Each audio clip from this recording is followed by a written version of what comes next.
जी बेटा। तो अच्छा, लास्ट क्लास में हमने कराया था कॉस्टिंग में, that is pricing for issue of material. ठीक है, ये हमने बता दिया था। और आज की क्लास में हमें दो मेथड और करने हैं, which is base stock method, और एक मेथड और होगा। उससे पहले कुछ इंपॉर्टेंट पॉइंट है, वो आपको यहाँ पे ध्यान में रखना है।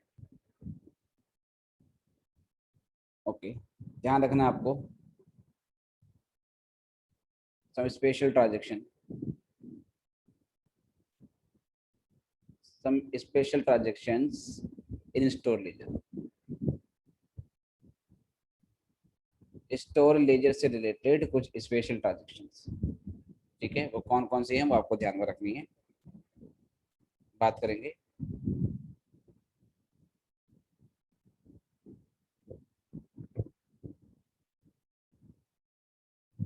सम स्पेशल ट्रांजेक्शंस, इसमें पहले आता है हमारे पास material returned returned by store to vendor. मतलब स्टोर रूम से जो वेंडर है, मतलब जो सप्लायर है, जिससे हमने रॉ मटेरियल परचेज किया था, उसी को वापस कर दिया। ठीक है, जिससे हमने मटेरियल परचेज किया था, हमने उसी को वापस कर दिया। अगर ऐसा होता है कि जो मटेरियल हम परचेज कर रहे हैं और उसको हम वापस कर देते हैं, तो उसकी एंट्री कहाँ की जाएगी, ये हमें समझना है। तो बात ये है बेटा कि इसको हम इशू ऑफ मटेरियल वाले कॉलम में दिखाते हैं। It is shown as issue of material. इसे मटेरियल का इशू दिखाया जाएगा। It is shown as issue of material. It is shown as issue of material at same price at which it was originally purchased। जिस rate पे हमने उसे purchase किया था, उसी रेट में हम क्या करेंगे, इसको वापस कर देंगे। ओके, अगर मटेरियल हम सप्लायर को वापस कर देते हैं, तो इसको इशू वाले कॉलम में दिखाएंगे। जितनी क्वांटिटी वापस करी है वो क्वांटिटी दिखानी पड़ेगी, और उसके अलावा जिस रेट पे परचेज किया था उसी रेट पे आपको दिखाना पड़ेगा।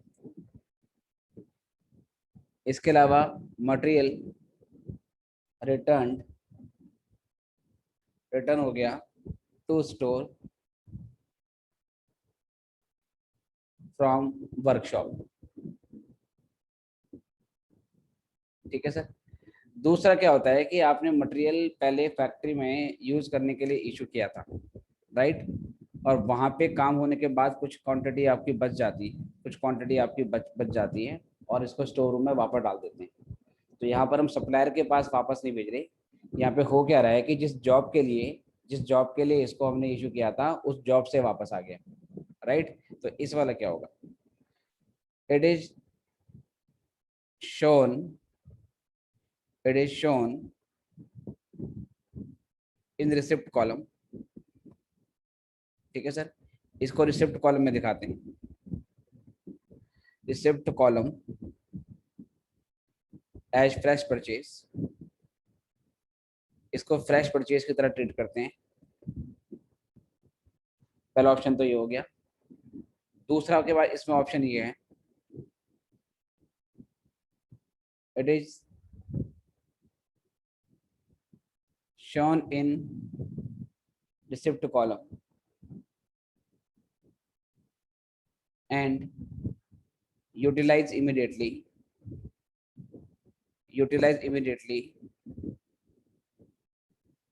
whenever next issue arises.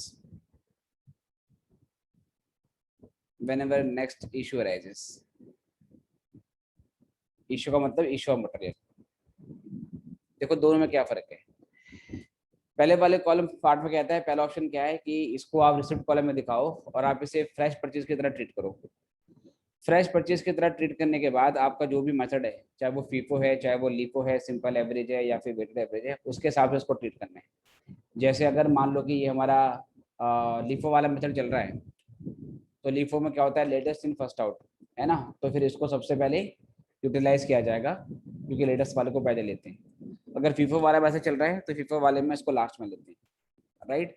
तो पहला तरीका ये है कि इसको परचेस मान के आप रिसिप्ट वाले कॉलम में दिखा दो और जो मेथड है आपका उसके हिसाब से उसको ट्रीट करना है। दूसरा क्या है कि इसको रिसिप्ट वाले कॉलम में दिखाओ, ठीक है, रिसिप्ट वाले कॉलम में दिखाओ, लेकिन चाहे कोई भी मेथड हो, चाहे फीफो हो, चाहे लीफो हो, चाहे सिंपल एवरेज हो, चाहे वेटेड एवरेज हो, कोई भी आपका मेथड हो, जब भी अगला इशू नेक्स्ट इशू होता है मटेरियल का, इसको हम सबसे पहले यूटिलाइज कर लेते हैं। इसको हम क्या करेंगे, सबसे पहले यूटिलाइज कर लेते हैं। नॉर्मली होता क्या है, जब जॉब से कुछ मटेरियल बच के वापस आ जाता है, ठीक है, जब जॉब से कुछ मटेरियल बच के वापस आ जाता है, तो उस मटेरियल को वापस बिन में, मतलब वापस डब्बे में रखा नहीं जाता है, क्योंकि क्वांटिटी उसकी बहुत बहुत बहुत कम होती है। तो जो स्टोर कीपर होता है वो उसको अपने टेबल के आसपास रखता है, राइट, अपने टेबल के आसपास का जो एरिया होगा, जो रैक वहां पर बनी होगी, उसके पास रख देता है। और जैसे ही डिमांड आती है मटेरियल की, तो सबसे पहले वो ये देखेगा कि मेरी टेबल पे या मेरी रैक के पास वो सेम मटेरियल है या नहीं है। अगर है तो वो मटेरियल पहले इशू कर दिया जाएगा, और नहीं होगा तो फिर स्टोर रूम में अंदर जाकर जो डब्बे हैं जहाँ पर उसका कह सकते हैं कि मतलब मटेरियल का प्रॉपर प्लेस था, वहां से फिर वो सामान निकाल के आता है। तो पहले तो वो अपने आसपास में से सामान को दे देगा अगर वहां पर आपके पास पड़ा होगा तो, अदरवाइज फिर उसका जो मेन बिन है उस मटेरियल का, उसको ओपन किया जाता है, राइट। तो सेकंड वाला ऑप्शन क्या है कि इसको रिसिप्ट वाले कॉलम में दिखाओ, लेकिन जब भी अगला इशू आया, अगला इशू में इसको सबसे पहले यूटिलाइज कर लो, चाहे आपका कोई सा भी मेथड चल रहा हो। दोनों में से कोई भी कर सकते हैं, दैट इज योर चॉइस। तीसरा आपके पास यहाँ से आता है shortage.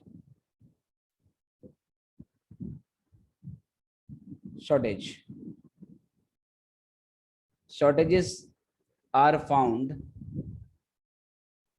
during physical physical verification physical verification of stock। Okay बेटा, शॉर्टेजेस आपको कब मालूम चलती है? शॉर्टेजेस आपको फिजिकल वेरिफिकेशन ऑफ स्टॉक के दौरान मालूम चलती है। जब आप एक दिन महीने में किसी दिन जाके मटेरियल को एक्चुअली काउंट करते हो, फिजिकली काउंट करते हो, उस दिन मालूम आपको चलता है कि हमारी बुक दिखा रही है कि हमारे पास इस मटेरियल की सपोज 150 क्वांटिटी होनी चाहिए, लेकिन जब फिजिकली काउंट कर रहे हैं तो एक्चुअल में हमारे पास 130 क्वांटिटी है, 130 क्वांटिटी है। तो जो बुक में क्वांटिटी दिख रही है उससे कम पाई जाती हैं, तो उसके डिफरेंस को क्या बोला जाता है? शॉर्टेज बोलते हैं। अब शॉर्टेज का ट्रीटमेंट क्या होगा? Simple, it is treated as issue of material. जब भी जिस तारीख में भी आपको शॉर्टेज मालूम चलेगी, इसको इशू ऑफ मटेरियल माना जाएगा। सर रेट क्या लगेगा? डिपेंड करता है कि आपका मेथड कौन सा चल रहा है, फीफो, लिफो, सिंपल एवरेज या वेटेड एवरेज, उसके हिसाब से आपको इसमें दिखाना पड़ेगा। उसके अलावा कभी कभार इसका उल्टा हो जाता है, there might be surplus, sometime there might be surplus, ठीक है। अब ये सरप्लस क्या होता है बच्चों? आपकी बुक्स बता रही हैं कि 150 क्वांटिटी आपके पास होनी चाहिए मटेरियल ए की, लेकिन जिस दिन आपने उसको फिजिकली वेरीफाई किया तो मालूम चला कि 160 यूनिट्स निकल के आ रही है, तो 10 यूनिट आपकी एक्स्ट्रा निकल के आती है, ठीक है बेटे। तो अगर जितना रिकॉर्ड्स में है उससे ज़्यादा पाई जाती है तो उसको क्या बोला जाता है? सरप्लस। इसका क्या करेंगे? It is treated as purchase of material. इसको परचेज ऑफ मटेरियल मानेंगे, मतलब इसको रिसिप्ट वाले कॉलम में दिखाया जाएगा। Shown in receipt. रेट कौन सा लेंगे सर? रेट कौन सा लेंगे? इसको अगर हम परचेस मान रहे हैं तो रिसिप्ट वाले कॉलम में दिखाएंगे, बट रेट कौन सा लेंगे? तो जो लास्ट परचेस हमने करी होगी जिस रेट पर, है ना, अभी कुछ दिन पहले ही हमने जो लास्ट परचेज करी होगी, हम मानेंगे उसी रेट पे हमने सामान, उसी रेट पे हमने सामान खरीदा है। Valued at latest purchase price, इसको लेटेस्ट परचेज प्राइस पे वैल्यू किया जाए, लेटेस्ट परचेज प्राइस पे वैल्यू किया जाए, राइट। तो ये कुछ हमारे पास स्पेशल ट्रीटमेंट है शॉर्टेजेस की और सरप्लस की। शॉर्टेज कब होगी? जब एक्चुअल में स्टॉक कम पाया जाएगा, रिकॉर्ड्स में जो है उससे कम पाया जाएगा तो वो शॉर्टेज होगी। उससे ज्यादा अगर आपको मिलेगा तो उसको क्या बोलेंगे? उसको हम सरप्लस बोलेंगे। ठीक है, चलो यहाँ से आगे बढ़ते हैं। इस पे क्वेश्चन आएगा जब, तब हम करेंगे। इतना नोट करो, जब हो जाए तो बताना।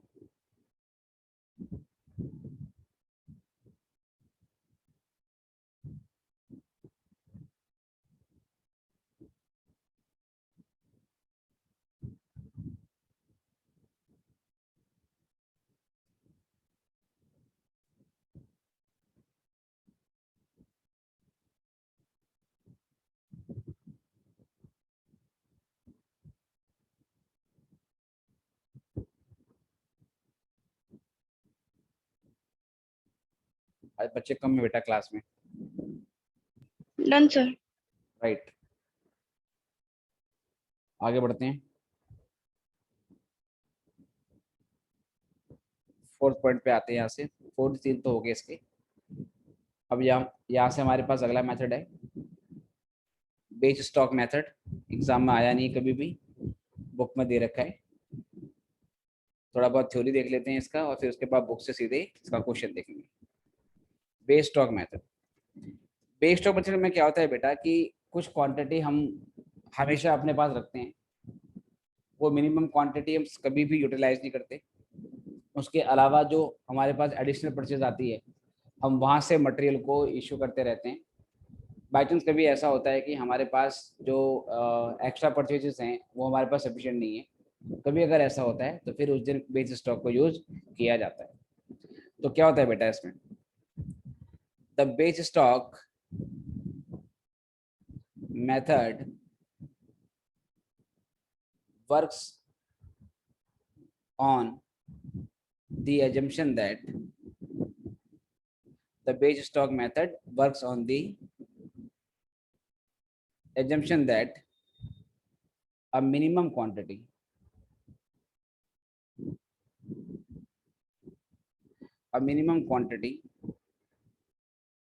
of inventory is always held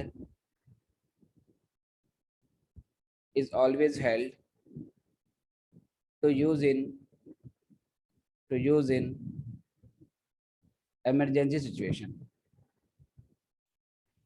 ये मेथड कहता है कि कुछ क्वांटिटी हमारे पास पड़ी रहेगी हमेशा, उसको हम यूटिलाइज नहीं करेंगे, वो एज इट इज रहेगा। पर कभी अगर इमरजेंसी होगी तो फिर उसको यूटिलाइज कर लेंगे। द बेस स्टॉक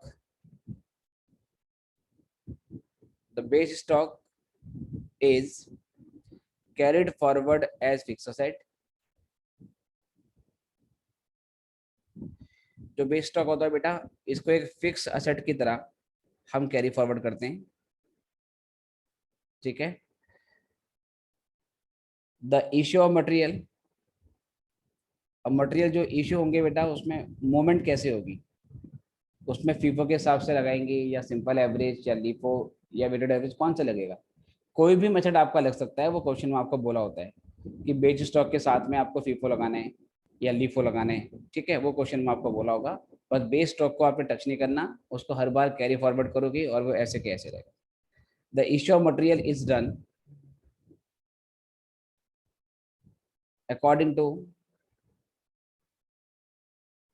फीफो,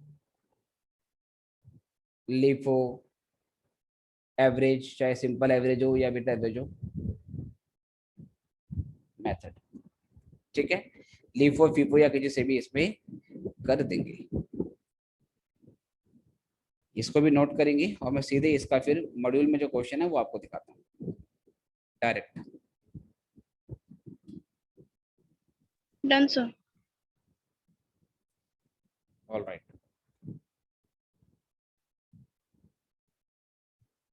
तो 2 मिनट वेट करेंगे, मैं मॉड्यूल ओपन करता हूँ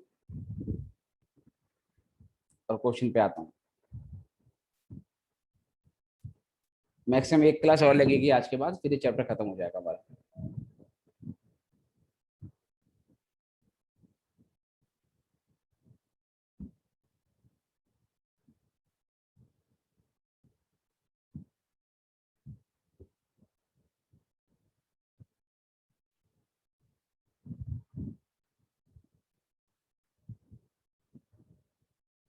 चलिए, तो ये इंस्टीट्यूट का मॉड्यूल है बेटा, इसमें आते हैं क्वेश्चन पे।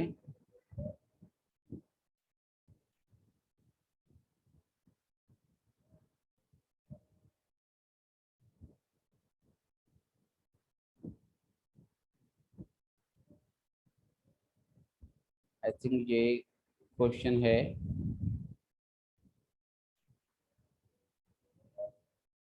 ये नहीं है, सिंपल एवरेज का ही।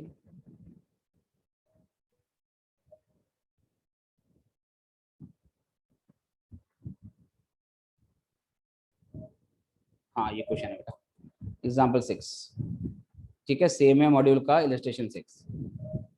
देखिए क्वेश्चन में बोलता है the stock of material held on 1 April 2015 was 400 units at ₹50 per unit, ये ओपनिंग स्टॉक है।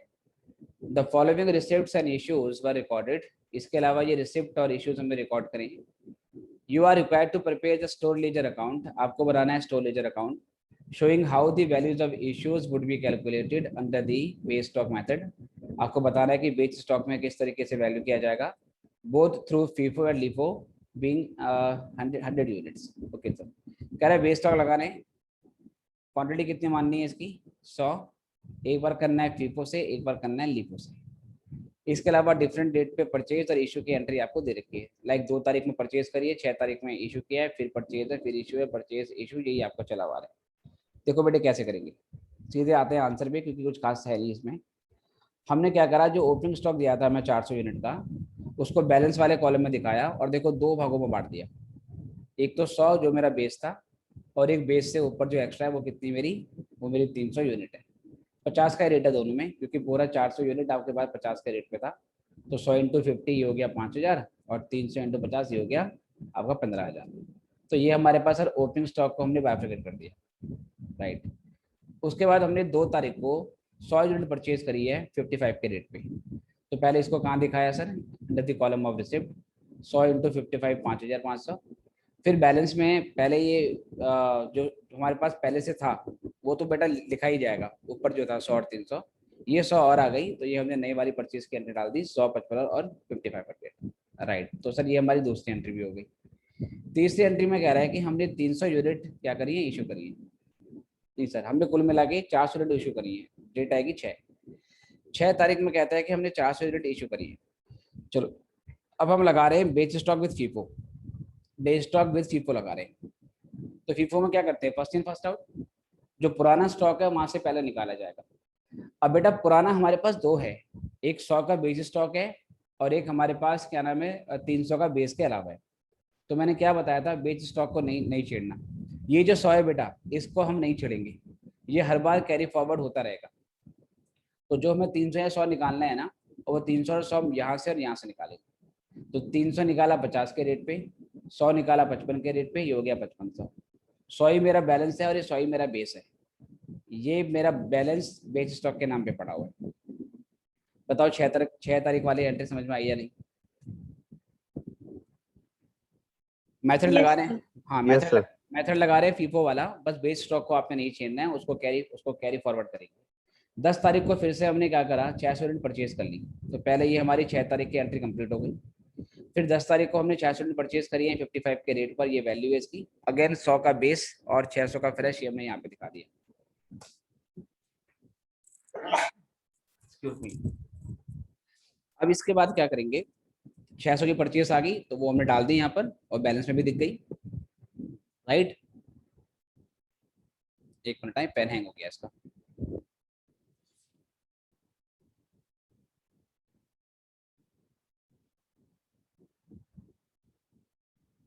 2 मिनट वेट करेंगे, ठीक हो जाएगा अभी।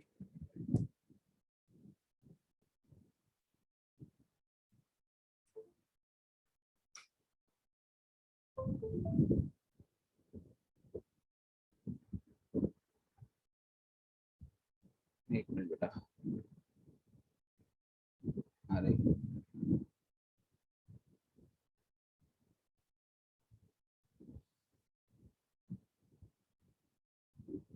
हाँ ठीक है, राइट। इसके बाद 6 तारीख में हमने परचेज करी है, 10 में परचेज करी है, तो 600 ने परचेज करी, इसकी एंट्री हमने डाल दी, राइट। अब उसके बाद फिर क्वेश्चन कहता है कि 13 तारीख को हमने 400 यूनिट निकाली। मैसेज हमारा फीफो है तो इसी 600 में से निकालेंगे, देखो इसी 600 में से 400 निकाल दी। 100 का जो बेस स्टॉक है उसको हमने छेड़ा ही नहीं है, 100 का बेस हमारा हमेशा ऐसे के ऐसे ही रहेगा। तो यहाँ पर रह गया आपका 100 × 50 आपका 5000, ये बेस स्टॉक है। इस 600 में से 400 निकल गया, 200 बच गई, 200 × 55 ये आपका 11,000 है, राइट। तो ये हमारी 13 तारीख वाली एंट्री होगी। बताओ 13 तारीख वाली भी एंट्री समझ में आई या नहीं? Yes sir. बाकी हाँ लोग? सर समझ में आ गए। राइट। तो अब ये पूरा क्वेश्चन ऐसे ही करना है डिट्टो, ठीक है, चाहे लिफो से करें चाहे फीफो से करें, ध्यान क्या रखना है, हर बार आपने जो आपका बेच स्टॉक है उसको नहीं छेड़ना है, बेच स्टॉक ऐसे के ऐसे रहेगा, राइट। चलो अब सीधे मैं आता हूँ नेक्स्ट मेथड पे, ये क्वेश्चन खुद कर लेना आप, एग्जाम में एक भी बार आया नहीं है फिलहाल ये, लेकिन पार्ट ऑफ सिलेबस है तो कर लेना, कोई दिक्कत नहीं है। चलिए इसी में अगला जो है जिसका क्वेश्चन आपके बुक में दिया हुआ है वो है स्टैंडर्ड कॉस्ट मेथड या स्टैंडर्ड प्राइस मेथड भी बोलते हैं। इसमें क्या होता है कि मटेरियल किस रेट पे इशू किया जाएगा पूरे महीने में, उसका एक रेट पहले से ही डिसाइड कर देते हैं, ठीक है। पास्ट एक्सपीरियंस के बेसिस पे मटेरियल का जो एवरेज प्राइस रहता है वो कितना रहता है वो हम प्री डिटरमाइन कर लेते हैं, पहले निकाल लेते हैं। और हर बार जब भी मटेरियल इशू होता है हम मटेरियल को उसी रेट पर इशू करते रहते हैं, चाहे एक्चुअल परचेज हमने किसी भी रेट पे करी हो। मान लीजिए हम परचेज करते हैं, कभी रेट होता है 10 रुपये, कभी 11 रुपये, कभी 12 रुपये, कभी 9 रुपये। हमारा एवरेज रेट है सपोज मान लीजिए हमारा मान लीजिए एक फिक्स रेट है 10.5, तो पूरे महीने में जो भी परचेज होगी उसको 10.5 पे ही आपने इशू करना है। परचेज प्राइस चेंज हो सकता है लेकिन इशू करने का जो प्राइस है वो हमारा फिक्स रहेगा, ठीक है। चलिए under this method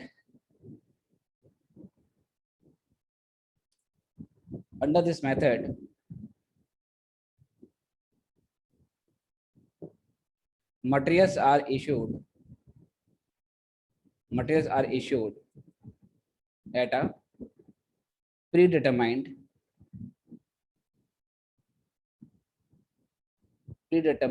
standard price. एक प्री डिटरमाइंड प्राइस फिक्स कर लेते हैं और उसी पे क्या होगा सर आपका इशू होता रहता है, राइट। द वेरिएंस जो डिफरेंस आता है, the difference between purchase price and issue price,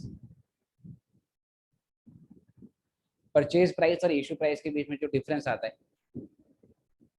is termed as material variance. जो डिफरेंस आता है उसको बेटा मटेरियल वेरिएंस के नाम से जानते हैं। और वेरिएंस कैसे डील किए जाते हैं ये एक अलग से चैप्टर आएगा, दैट इज स्टैंडर्ड कॉस्टिंग, जो कि टेक्निक ऑफ कॉस्टिंग का पार्ट है, तो वहां आपको मालूम चलेगा, ठीक है।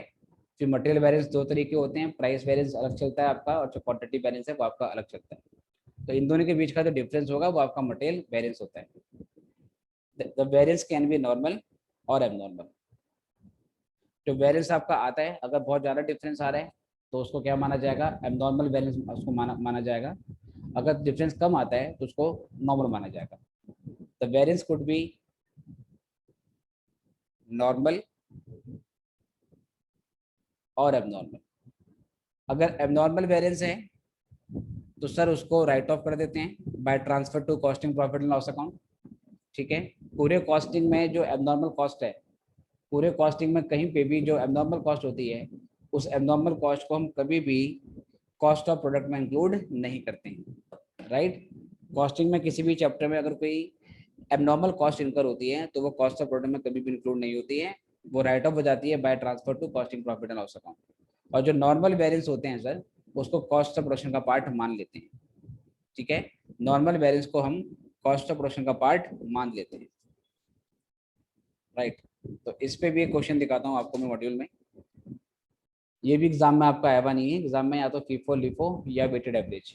सिंपल एवरेज भी पेपर में आया नहीं है। सिंपल एवरेज हो सकता है कि एमसीक्यू में आपसे पूछ ले कि भाई ये हमारी परचेजेस हैं और ये हम इशू कर रहे हैं, तो सिंपल एवरेज रेट कितना होगा, वो निकालने के लिए आपसे पूछ सकता है। सर वो क्या लिखा है, द वेरिएंस कॉस्टेड।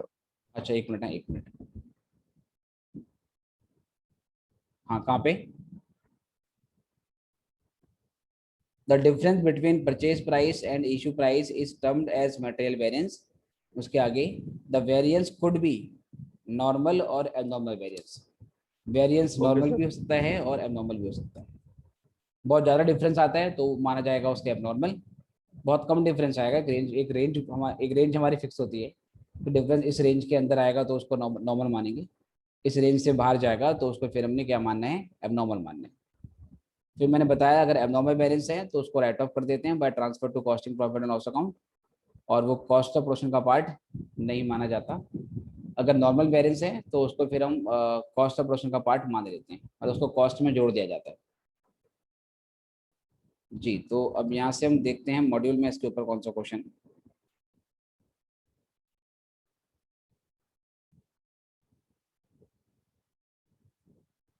चेक करता हूँ कौन सा क्वेश्चन दिख रहा है इस पे। एक ये है, ये क्वेश्चन में सिंपल है, ये तो फीफो से कर रखे हैं, ये लिफो से है। और उसके बाद फिर ये हमारा एवरेज प्राइस पे है या ये स्टैंडर्ड प्राइस पे है। एक मिनट। हाँ, stocks are issued at a standard price. Standard price पे आपका जो है वो वैसे कि सामान आपका इशू हो रहा है, आपको ओपनिंग स्टॉक आपको दिया हुआ है। राइट, तो क्वेश्चन में आपको ये बोला हुआ है कि 1 जनवरी में ओपनिंग स्टॉक है 10 रुपये का, 240 रुपीज़ 10 यूनिट हैं, और क्वांटिटी है 240 की। फिर 4 जनवरी को परचेज करी हैं, अगेन फिर 5 जनवरी को इशू, 12 को इशू, 13 को परचेज, 19 को फिर इशू और 26 को फिर इशू, 30 को परचेज और उसके बाद 31 को issue. The debit balance of the price variation on 1 January was ₹20। कहते 20 रुपये का हमारा प्राइस वेरिएंस हमारे पास पड़ा हुआ है। Show the stock of the material for the month of January indicating how you will deal with the difference in the material prices. Material price variance जो आएगा उसको कैसे डील करोगे, वो भी आपसे क्वेश्चन में बोला हुआ है। और प्रॉफिट एंड लॉस अकाउंट में क्या ट्रीटमेंट होगा। तो सबसे पहले एक जो स्टैंडर्ड प्राइस है वो हमें इसमें दिया होगा। राइट, तो मिनट वेट करेंगे, कहाँ दिया हुआ है, ये मेंशन होगा हमें। 242 का प्राइस बोला हुआ है, ये सॉल्यूशन में दिख रहा है, पर यहाँ शायद ये प्रिंट करना भूल गए। एक मिनट चेक करेगा मुझे। स्टैंडर्ड प्राइस गिवन होगा आपको, हमेशा उसी रेट पे आपको इशू करना है।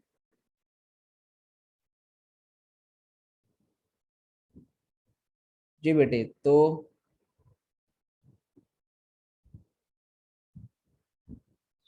ठीक है, बाकी इसको हम ऐसे भी निकाल सकते हैं। अगर 240 का हमारे पास अमाउंट है और 20 रुपये का बैलेंस है, ये इस तरीके से निकाला हुआ है। नॉर्मली दिया होता है, नहीं दिया तो आपको फिर ऐसे आपको निकालना पड़ेगा। 240 का हमारे पास ओपनिंग स्टॉक था जिसकी क्वांटिटी क्या थी बेटा, 10 थी। राइट, और 20 रुपये का हमारे पास डेबिट बैलेंस बैलेंस में पड़ा हुआ है, मतलब पिछले महीने जो इशू प्राइस होगा और कह सकते हैं कि पिछले महीने हमने जिस रेट पर इशू किया होगा उसके बीच में 20 रुपये का डिफरेंस है। ये 20 रुपये का जो डिफरेंस है बेटा, ये हमारा डेबिट बैलेंस है। डेबिट बैलेंस है इसलिए हम इसको प्लस कर रहे हैं। अगर ये क्रेडिट बैलेंस होता तो उससे क्या करना पड़ेगा, इसको माइनस करना पड़ेगा। तो 240 इंटू 10 ये ओपनिंग स्टॉक की वैल्यू है। 20 रुपये का आपका डेबिट बैलेंस है, ये आपने प्लस कर दिया, 10 से डिवाइड कर दिया, तो 242 आ गया आपका स्टैंडर्ड प्राइस। राइट, अब पूरे महीने जो भी आप इशू करोगे वो सारा का सारा इशू आपको 242 पे करना है। पूरे महीने जो भी आप इशू करोगे वो सारा इशू किस पर होगा, 242 पे होगा, राइट। जैसे कि पहले हमारे पास ओपनिंग स्टॉक है जनवरी 1 में, ये 1 जनवरी की एंट्री होगी, बैलेंस में हमने 10 क्वांटिटी दिखा दी 2400 की, क्या नाम है, वैल्यू पे। 2400 कैसे आया, क्योंकि 10 इंटू 240 किया है। उसके बाद 4 जनवरी को हमने परचेज करी है फिर से, दैट इज वो परचेज करी है 5 यूनिट 260 के प्राइस पे। तो क्वांटिटी में क्वांटिटी जोड़ देते हैं, 10 में 5 जोड़ दिया 15, और अमाउंट में अमाउंट जोड़ना है, 2400 में प्लस कर देंगे 1300, ठीक है। इसमें बैलेंस में भी आपका रेट वाला कॉलम नहीं बनेगा, जैसे कि हम सिंपल एवरेज में करते थे, उसमें भी कॉलम नहीं बनाते थे, क्योंकि अगर आप इशू जिस रेट पे करोगे उसके हिसाब से वेरीफाई करना चाहोगे तो वेरीफाई नहीं होता है, इसलिए बैलेंस वाले में भी इस पर रेट वाला कॉलम नहीं दिखाते हैं। तो 10 था, 5 और खरीदी 15 हो गई, 24 की वैल्यू में 2400 में 1300 और जोड़ दिया, तो 3700 की आपकी वैल्यू आ गई। तो क्वांटिटी में क्वांटिटी जोड़ दी, अमाउंट में अमाउंट जोड़ दी। उसके बाद 5 जनवरी को क्या कहता है, हमने तीन क्वांटिटी हमने बेसिकली इशू करी।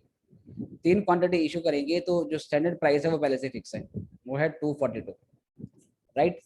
अब क्या करोगे सर, 10 में से 3 माइनस कर देंगे, सॉरी 15 था हमारे पास, 15 में से 3 माइनस कर देंगे, ये 12 जाएगा, और 3700 में से 242 आपको माइनस कर देना है, नहीं 3700 में से 726 जो वैल्यू है, वैल्यू आपको माइनस कर देनी है, तो ये बची हुई स्टॉक की आपकी वैल्यू आ गई।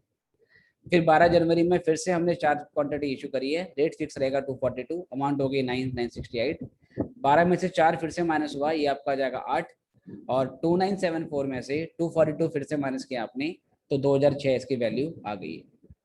अगेन आपने परचेज करी है 3, तो ये परचेज प्लस होगी क्वांटिटी में, 8 में 3 जोड़ दिया 11, इसकी वैल्यू है 750, और 2006 में आपने 750 ऐड किया तो ये आ गया 2756।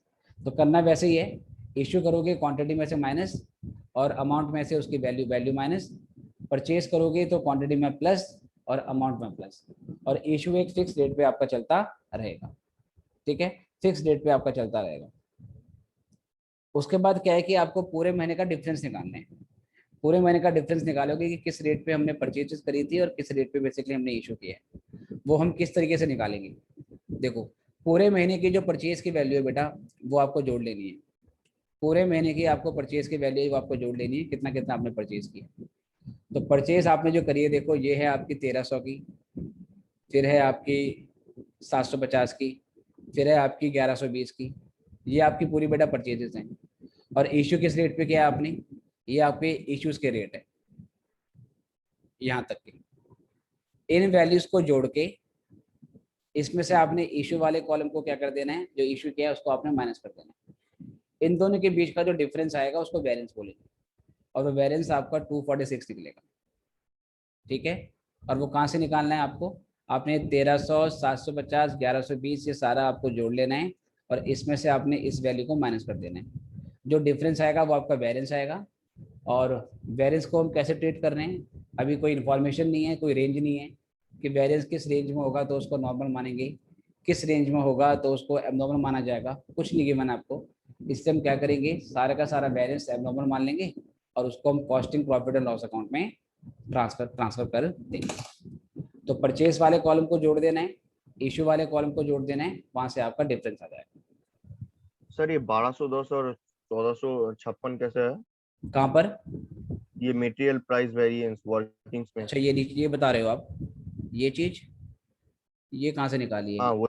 एक मिनट, ये 1210 तो नहीं होना चाहिए, 1456 तो आपका यहाँ से बेसिकली आया होगा, ये इशू करने के बाद आया होगा, या इन्होंने ऐसे किया है, ये क्लोजिंग स्टॉक है, ये क्लोजिंग स्टॉक है, और ये 1120 है या 1210 है, ये चेक करो एक बार, 4 ये इंटू 1210 तो ये 242 को 5 बार इंटू करने से आया है, ये प्राइस ठीक है, ऑफ ये फिर उन्होंने इसका इशू। डिफरेंस निकाला, हाँ ये इसका डिफरेंस निकाला है कि पूरे महीने कितना हमने इशू किया 242, और ये आ गया आपका 1456, ठीक है। इन्होंने ऐसे कर लिया, इन्होंने जो इश्यूज है पहले वो ले लिए, वो 242 इंटू 5 आ गया आपका, और यहाँ से फिर जो क्लोजिंग स्टॉक हमारा बच गया 1415.6, इसका डिफरेंस निकाल दिया, जो हमने इशू किया और जो हमारा क्लोजिंग स्टॉक है उसका डिफरेंस निकाला है, और उसका जो डिफरेंस आया उसको मटेरियल प्राइस वेरिएंस माना है। आप ऐसे करना, आप पहले ये सारा जोड़ना परचेजेस वाला, और जिस रेट पे आपने इशू किया ये सारा जोड़ना, इसके बीच का डिफरेंस निकाल देना, तो ये डिफरेंस भी आपका 246 के बराबर आपका आ जाएगा। ठीक है, इन्होंने क्या कर दिया, जो इश्यूज किए हैं ये सारे जोड़े हैं 242 के रेट पे। और ये 242 क्वांटिटी है या वैल्यू है? क्वांटिटी, प्राइस और वैल्यू। 242 per unit. नहीं ऐसे बेटा मत करना, ये गलत है ये, क्योंकि ये तो रेट था हमारा। रेट को 5 बार जोड़ेंगे तो 1210 ले लेंगे, तो रेट को क्यों करेंगे ऐड? ऐसे मत करना, ऐसे ही निकालना। ये पहले सारी परचेज की वैल्यू जोड़ना, और जो जो इशू आए सारे के सारे इश्यूज माइनस करना, इसके बीच का जो डिफरेंस आएगा उसको मानेंगे बैलेंस। अब चाहे वो 246 है या फिर अमाउंट कुछ और है, एक बार जरा चेक चेक कर लो, एक बार चेक कर लो कितना कितना आता है आपका ये। इसको जरा प्लस करना, 1300 प्लस 750 और 1120, ये सारा पहले प्लस कर लो कितना आता है। 3170। ठीक है, इसमें से जो इश्यूज करें इश्यूज वाला कॉलम माइनस कर लो।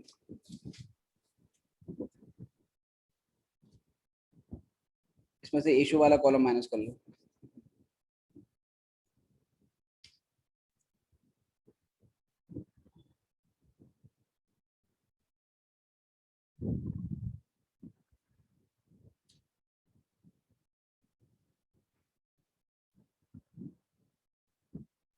तो सर माइनस में आ रहा है, नेगेटिव आ रहा है।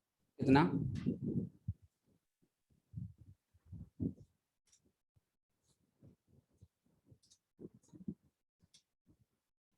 सर माइनस का 944 आ रहा है। 944 आ रहा है। एक मिनट रुको, मुझे चेक चेक करने दो क्या किया इन्होंने। परचेज प्राइस हमारे इसमें दे रखे हैं 260 के, और उसके बाद फिर ये इश्यूज हैं 726 के। 2400 का हमारे पास ओपनिंग स्टॉक है। Material price variance 246 which will be transfer to debit of costing profit and loss account. Price variance होता है आपका स्टैंडर्ड प्राइस, और उसके बाद एक्चुअल प्राइस जिस प्राइस पे इशू किया है मल्टीप्लाइड बाय क्वांटिटी। 2 मिनट रुक जाओ, अभी ये 300 1300 750 1120 और इश्यूज में 726 968 726 826 और 1300 और 750।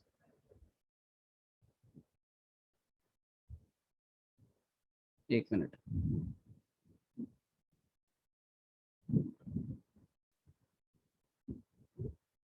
अच्छा स्टॉक स्टैंडर्ड प्राइस 5 × 242 ये 1210, ये यहाँ से निकाला है इन्होंने कि 5 क्वांटिटी हमारे पास है 242 के रेट पे। ये 5 किसकी वैल्यू ली है? ये क्लोजिंग स्टॉक की वैल्यू ली है। क्लोजिंग स्टॉक 5 है जिसकी स्टैंडर्ड वैल्यू, ठीक है बेटा ये उन्होंने ऐसे निकाला है। क्लोजिंग स्टॉक हमारे पास 5 क्वांटिटी है, 5 क्वांटिटी हमारे पास पड़ी हुई है।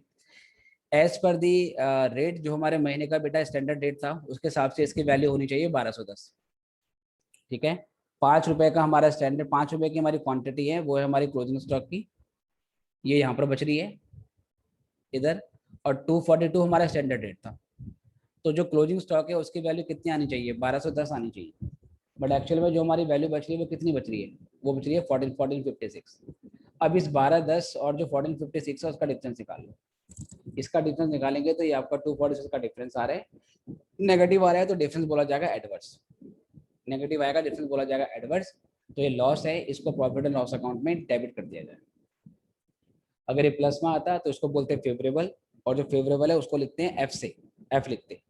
और अगर फेवरेबल है तो इसे प्रॉफिट एंड लॉस अकाउंट में उसे क्रेडिट वगैरह कर दिया जाए।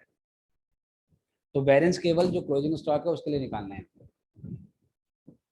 ऐसे इस तरीके से जो मैं कह रहा था कि आपको ऐड करना है, ये ऐड करने की नीड नहीं है, ये शॉर्ट में आपका यहाँ से निकल जाएगा। बताओ क्लियर है या नहीं? Yes sir. वेरिएंस सिर्फ आपको क्लोजिंग स्टॉक के लिए निकालना है। क्लोजिंग स्टॉक को पहले आप देखोगे कि इसका as per the rate of the month कितनी वैल्यू होनी चाहिए, और एक्चुअल वैल्यू क्या निकल के आ रही है, उन दोनों के बीच का डिफरेंस। क्लियर है एवरीवन? हाँ सर। चलिए, यस सर। ये भी हो गया हमारे पास। तो अब मटेरियल इश्यू में तो बेटा यही है, इतने मेथड करने हैं आपको, एग्जाम पॉइंट ऑफ व्यू से भी यही रेलेवेंट है। इसके बाद अब आगे बढ़ते हैं। कुछ छोटी मोटी चीजें हैं जो कभी कभार पेपर में पूछ लेता है। एक इसमें टॉपिक और है, वो है इन्वेंट्री टर्नओवर रेशियो। कभी कभार 2-3 नंबर में पूछ लेता है।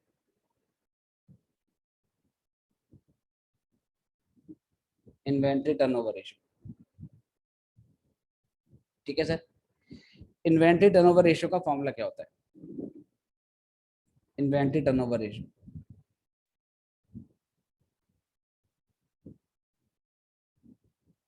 तो इसका फॉर्मूला होता है sir cost of material consume, कितना मटेरियल आपने कंज्यूम कर लिया, डिवाइड कर देते हैं उसे एवरेज स्टॉक ऑफ मटेरियल से, एवरेज स्टॉक ऑफ मटेरियल से। इन्वेंट्री टर्नओवर रेशियो आपको ये बताता है कि आपका जो रॉ मटेरियल आप परचेज करते हो वो कितना जल्दी प्रोडक्शन में इश्यू हो जाता है। मटेरियल आप जो परचेज कर रहे हो, जो रॉ मटेरियल आप सप्लायर से लेकर आते हो, हाउ क्विकली उसको आप प्रोडक्शन में इश्यू करते हो।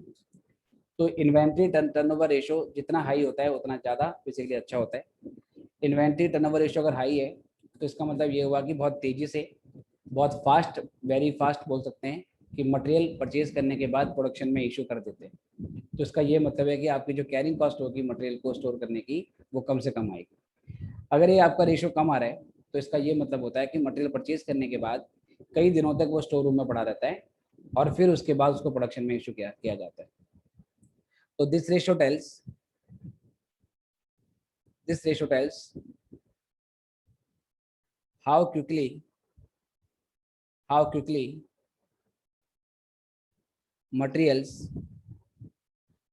materials are issued for production या for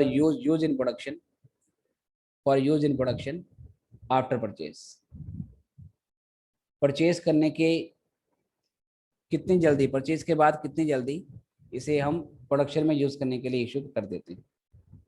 जितना ये रेशियो हाई होगा उतना क्या होगा, बेटर होगा।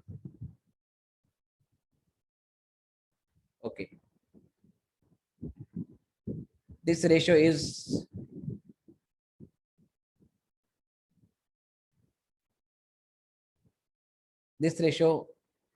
is higher and better, या this ratio should be higher and better. ये रेशियो हायर होना चाहिए और जितना हायर होगा उतना इसको बेटर मानते हैं। इससे मैंने ऊपर बताया आपको कॉस्ट ऑफ मटेरियल कंज्यूम, ये निकालनी पड़ती है। इसका फॉर्मूला होता है opening stock plus purchases minus closing stock. अगर आपको कॉस्ट ऑफ मटेरियल कंज्यूम नहीं दे रखी हो तो आपको निकालनी पड़ती है। फॉर्मूला होगा opening stock plus purchase minus closing stock, simple. Module में इसका भी एक क्वेश्चन दे रखा है तो वो भी मैं आपको दिखा देता हूँ। एग्जाम में आने की पॉसिबिलिटी बहुत ज्यादा कम है।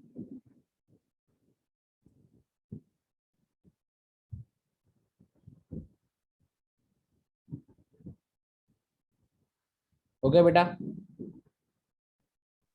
हाँ सर, हो गया। Yes, sir. चलिए, तो अब यहाँ से आगे बढ़ते हैं और मॉड्यूल में वापस आते हैं। तो इसमें है हमारे पास ये मॉड्यूल, एक मिनट, ये है जी। तो इसका क्वेश्चन दिखाता हूँ आपको कहाँ पर है।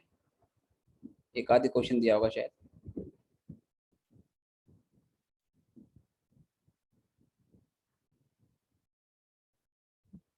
पीछे होगा।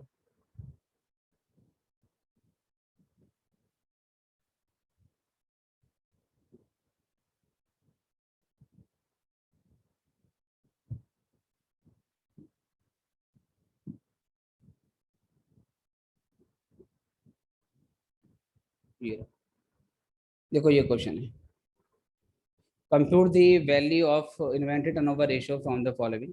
ओपनिंग स्टॉक गिवन है आपके पास, राइट? ओपनिंग स्टॉक गिवन है, क्लोजिंग स्टॉक गिवन है, मटेरियल कंज्यूम पहले से गिवन है। फॉर्मूला आपको मैंने बता ही दिया था, ये कॉस्ट ऑफ मटेरियल कंज्यूम, इसको हम ऊपर ले लेते हैं 78,000। एवरेज आपको निकालनी पड़ेगी। एवरेज कैसे निकालोगे सर?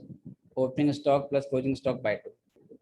ठीक है, एवरेज कैसे निकलता है? Opening plus closing bye 2। 10 को 16 को जोड़ दिया 26, 26 को दूसरी डिवाइड किया 13, 78 डिवाइड बाय 13 6 टाइम्स, आंसर आ गया। बहुत ही छोटा सा क्वेश्चन, बताओ क्लियर है या नहीं? हाँ सर। सर इसकी आइडियल रेशियो क्या होती है? कुछ रेंज नहीं है बेटा, जितना कम हो उतना बेसिकली बढ़िया रहेगा। और हर टाइप का जो मटेरियल है उसके लिए बेसिकली इसका जो आइडियल है वो अलग हो सकता है। अभी हम आगे टॉपिक पढ़ेंगे लाइक एबीसी। एबीसी में हम देखेंगे कि डिफरेंट टाइप के मटेरियल होते हैं। तो मटेरियल के ऊपर डिपेंड करता है कि उसकी कॉस्ट क्या है और उसका नेचर क्या है, कि वो प्लास्टिक है या वो स्टील है या वो कोयला है। तो जो मटेरियल बेसिकली मतलब ऐसे होते हैं जो जल्दी खराब हो जाते हैं, उसको लंबे समय तक स्टोर नहीं कर सकते, उनके लिए ये रेशो क्या होना चाहिए, एज हाई एज पॉसिबल। जितना हाई होगा उतना ज़्यादा अच्छा होगा। और जिन मटेरियल की कह सकते हैं कि मतलब अच्छी खासी लाइफ होती है कि इसको हम लंबे समय तक स्टोर कर सकते हैं, वो आपका ख़राब नहीं होता, तो उसके लिए अगर लो होगा तो भी फिर क्या नाम है चलेगा। तो हर मटेरियल के लिए डिफरेंट डिफरेंट निकाला जाता है। Okay sir. राइट। इसके बाद बेटा अब इस चैप्टर में कुछ थ्योरी वाले टॉपिक्स पढ़ते हैं, वो भी मैं आपको बता देता हूँ बारी बारी से। मॉड्यूल में ऐसे ही करवा रहा हूँ और इम्पॉर्टेंट है, बाकी मेरे नोट्स में आपको दे दूंगा, उसमें सिंपल लैंग्वेज में इसकी थ्योरी होगी। तो बता रहा हूँ कि इसमें मैं क्या क्या चीज़ें हैं, एक बार पूरे चैप्टर में आता हूँ। और कुछ चीज़ें हैं जो कि हम कॉस्ट अकाउंटिंग स्टैंडर्ड 6 में पढ़ेंगे। ठीक है, कुछ चीज़ें चैप्टर में ऐसी हैं जो हम, एक टॉपिक है आपका चैप्टर है जिसका नाम है कॉस्ट अकाउंटिंग स्टैंडर्ड, तो वो उसके साथ ही आपको वहाँ पर बताया जाएगा। कुछ चीज़ें इसमें हम स्किप करेंगे और पढ़ेंगे कॉस्ट अकाउंटिंग स्टैंडर्ड के साथ। इसमें पहला आता है आप टॉपिक आपका बिल ऑफ मटेरियल। ये क्या चीज़ होती है इसके बारे में ध्यान से सुनना है। सपोज जैसे फैक्ट्री में एक जॉब आई है ना, फैक्ट्री में एक जॉब जॉब आती है। जॉब का मतलब एक काम आया, मतलब कोई कस्टमर आया, उसने कोई काम दिया कि मेरे लिए इतनी क्वांटिटी बेसिकली बना के दे दो। कुछ ऑर्डर दिया उसने, मान लो हमारी फैक्ट्री में वुडन चेयर बनती है, तो उसने बोला कि मेरे पास ऐसी वुडन चेयर, मतलब कुछ डिज़ाइन दिया उसने, उसने बोला कि ऐसी वुडन चेयर 5 बना के दे दो। हमने कहा ठीक है, आपको 5 मिल जाएगी। जब उस पर काम स्टार्ट करेंगे तो काम स्टार्ट करने से पहले एक एस्टिमेट लगाएंगे, एक एस्टिमेट लगाएंगे कि इन 5 वुडन चेयर को बनाने में कितना मटेरियल लगेगा। ठीक है, इन 5 चेयर को बनाने में कितना मटेरियल लगेगा, उसको हम एस्टिमेट करके क्या करेंगे, रिकॉर्ड कर लेंगे। उसके बाद फिर क्या होगा सर, उस जॉब को स्टार्ट किया जाएगा और उस जॉब को कंप्लीट किया जाएगा। जॉब को कंप्लीट होने के बाद हम चेक करेंगे कितना मटेरियल इसमें एक्चुअल में लगा। मान लीजिए हमने एस्टिमेट किया था कि 5 चेयर को बनाने में सपोज 25 किलोग्राम लकड़ी लगेगी, 25 केजी आपकी लकड़ी लगेगी। ये बिल ऑफ मटेरियल से हमने पता, बिल ऑफ मटेरियल में हमने एस्टिमेट किया था। एक्चुअल में हमने देखा कि इसको बनाने में 26 किलोग्राम आपकी लकड़ी लग गई है। ये जॉब कंप्लीट होने के बाद आपको मालूम चला। तो हमने कहा ठीक है, जो हमने एस्टिमेट लगाया था उसी की क्या नाम है कि मतलब आसपास है। जो हम एस्टिमेट लगाते हैं उसी से थोड़ा बहुत ऊपर नीचे होता है तो चलेगा। पर मान लीजिए ऐसा हुआ कि बिल ऑफ मटेरियल में हमने एस्टिमेट किया था कि 25 किलोग्राम लकड़ी लगनी चाहिए। जब काम एक्चुअल में होके आया तो मालूम चला कि इस वुडन चेयर को बनाने में 40 किलोग्राम लकड़ी लग गई। अब सर ये तो डिफरेंस बहुत आपका ज़्यादा आ गया, 15 आ गया। तो अब क्या करेंगे, जो लोग उस जॉब में इन्वॉल्व थे या जो उस जॉब का कह सकते हैं कि मतलब हेड था, हेड मतलब 5 लोग काम कर रहे थे, 5 में से एक बंदा जो ऐसा था उसको उस जॉब का कह सकते हैं कि मतलब मॉनिटर बना के रखा हुआ था कि आपको काम भी करना है प्लस आप इस जॉब के हेड भी हो। हम उससे पूछेंगे भाई साहब 40 किलो कैसे कैसे लग गए। अब ये उस पर्सन की जिम्मेदारी है कि वो हमें सेटिस्फाई करे, समझाए कि क्यों 25 किलो के बदले 50, क्यों 25 किलो के बदले 40 किलो लगा। अगर वो नहीं एक्सप्लेन कर पाएगा तो हम समझ जाएंगे कि कुछ मटेरियल चोरी हुआ है। ये जॉब पे जो लोग काम कर रहे थे ये जानबूझकर स्टोर रूम से ज़्यादा सामान परचेज, ज़्यादा सामान की डिमांड करते थे, ज़्यादा मटेरियल इशू ये लोग मतलब करते थे। और उसको स्टोर रूम से मतलब मंगवाने के बाद या तो ये अपने घर घर लेके जा रहे हैं या इसे किसी और को सेल किया जा रहा है, इसको ओपन मार्केट में बेचा जा रहा है। तो इन चीज़ों को रोकने के लिए, हम बिल ऑफ मटेरियल बनाते हैं। ठीक है, ध्यान रखना कि बिल ऑफ मटेरियल है, इसमें सिर्फ मटेरियल के बारे में बात करते हैं कि कितना मटेरियल कंज्यूम होगा, इसे करने में कितने लेबर आवर्स लगेंगे, इसको करने में कितने आपके ओवरहेड्स लगेंगे, उसका एस्टिमेट नहीं होता है इसमें। सिर्फ और सिर्फ मटेरियल की जो क्वांटिटी है उसका एस्टिमेट इसमें लगाते हैं। बताओ बात समझ में आई या नहीं? Yes sir. ठीक है, तो एग्जाम के पॉइंट ऑफ व्यू से इसमें शॉर्ट नोट लिखने को आपको आ सकता है। ओके जी, तो ये बिल ऑफ मटेरियल आपको पढ़ लेना है, बाकी मैं अपने नोट्स में दूंगा, वहाँ पे सिंपल थ्योरी मिल जाएगी आपको, इसका फॉर्मेट वगैरह मैटर नहीं करता। दूसरा आपका इसमें आता है मटेरियल रिक्विजिशन नोट। ये क्या होता है? सपोज कोई जॉब चल रही है, जॉब का नाम है जॉब नंबर 105। उस जॉब नंबर 105 को करने के लिए कुछ मटेरियल चाहिए, राइट? वो मटेरियल कहाँ से मांगा जाएगा? वो मटेरियल बच्चों स्टोर रूम से मंगवाया जाएगा। जब स्टोर रूम से मंगवाएंगे तो क्या स्टोर कीपर को हम ऑरली बोल देंगे कि भाई इतना क्वांटिटी भेज दे, टाइप ए मटेरियल की 50 क्वांटिटी भेज दो? तो ऑरली काम नहीं होता। ऑफिस में जो कम्युनिकेशन चलता है वो फॉर्मल कम्युनिकेशन चलता है। फॉर्मल कम्युनिकेशन का एक रूट होता है, एक प्रोसीजर होता है, वो आपको फॉलो करना पड़ता है। मतलब ये हुआ, हर बार जब आप स्टोर रूम से सामान मंगाओगे तो आप ऑफिशियली एक डॉक्यूमेंट बनाओगे, एक पर्ची बनाओगे, जिसमें लिखा होगा कि मुझे टाइप ए मटेरियल की इतनी क्वांटिटी इशू की जाए। ठीक है, जो इस जॉब का हेड होगा वो उसमें साइन कर देगा, और साइन करने के बाद फिर वो क्या कर देगा, जो स्टोर कीपर है उसको दे देगा। स्टोर कीपर उस पर्ची को रिसीव करेगा, और रिसीव करने के बाद ही फिर वो क्या करेगा, मटेरियल इशू करेगा। और जब वो मटेरियल इशू कर देता है तो फिर स्टोर कीपर जारी करेगा मटेरियल इशू नोट। ठीक है, अभी किसके बारे में बता रहा हूँ? मटेरियल रिक्विजिशन नोट, मतलब मटेरियल रिक्वेस्ट नोट। ये नोट क्यों बनाया जाता है? स्टोर कीपर से मटेरियल की रिक्वेस्ट करने के लिए, और जब वो रिक्वेस्ट एक्सेप्ट कर लेगा, मटेरियल इशू कर देगा, वो बना देता है मटेरियल इशू नोट, राइट? तो एक तरीके से क्या होता है, ये कह सकते हैं कि मतलब डॉक्यूमेंट करने का तरीका है कि जो बंदा सामान मंगा रहा है वो मटेरियल रिक्विजिशन नोट देगा, और जो सप्लाई कर रहा है स्टोर कीपर वो मटेरियल इशू नोट देगा, ताकि बाद में ट्रेस कर सके, ताकि ऐसा ना हो कि स्टोर कीपर अपनी मर्जी से मटेरियल को इशू कर दे। मान लीजिए स्टोर कीपर जो मटेरियल इशू नोट बनाएगा ना, उसमें मटेरियल रिक्विजिशन नोट का नंबर भी लिखता है कि मेरे पास ये रिक्वेस्ट आई थी, उसका पर्ची नंबर ये है, उसके बिहाफ पे मैं मटेरियल क्या कर रहा हूँ, इशू कर रहा हूँ, ताकि कभी स्टोर कीपर अपनी मर्जी से किसी भी डिपार्टमेंट को मटेरियल इशू ना कर दे। जब तक store keeper material requisition note receive नहीं करता तब तक he can not issue material. और कल को कोई जॉब ये ना बोल दे कि हमारे पास तो मटेरियल आया ही नहीं है ना, तो क्या करेंगे, स्टोर कीपर जब भी मटेरियल इशू करेगा वो मटेरियल इशू नोट आपको क्या नाम है कि मतलब वो मतलब जारी करेगा, जिसमें स्टोर कीपर के भी साइन होते हैं, और जिस जॉब को वो जा रहा है उस जॉब का जो बंदा उसे हैंडल कर रहा है उसके भी साइन होंगे, ताकि कल को कोई जॉब वाला बंदा डिनाई ना कर सके कि मैंने मटेरियल तो मांगा था पर मुझे डिलीवर नहीं हुआ। तो इन सारी चीज़ों को डॉक्यूमेंट करने के लिए। बताइए, बात समझ में आई या नहीं? Yes sir. ओके, दूसरा यहाँ से आती है परचेस रिक्विजिशन। ये क्या होती है? मान लो मैं किसी जॉब का हेड हूँ, कोई जॉब मुझे बेसिकली कंप्लीट करनी है, उस जॉब को पूरा करने के लिए मुझे कुछ मटेरियल चाहिए। आप स्टोर कीपर हैं, मैंने आपको मटेरियल रिक्विजिशन नोट बना के दे दिया। मैंने कहा टाइप ए मटेरियल की 50 क्वांटिटी हमारी जॉब पे डिलीवर कर दो। आपने कहा ठीक है अभी देता हूँ। आप स्टोर कीपर हैं, आपने स्टोर रूम में चेक किया कि जो मटेरियल ये मांग रहा है उसकी बहुत कम क्वांटिटी पड़ी हुई है, 50 क्वांटिटी की डिमांड आई है, हमारे पास केवल 10 क्वांटिटी पड़ी हुई है, 10 ही हमारे पास पड़ी हुई, 40 और चाहिए।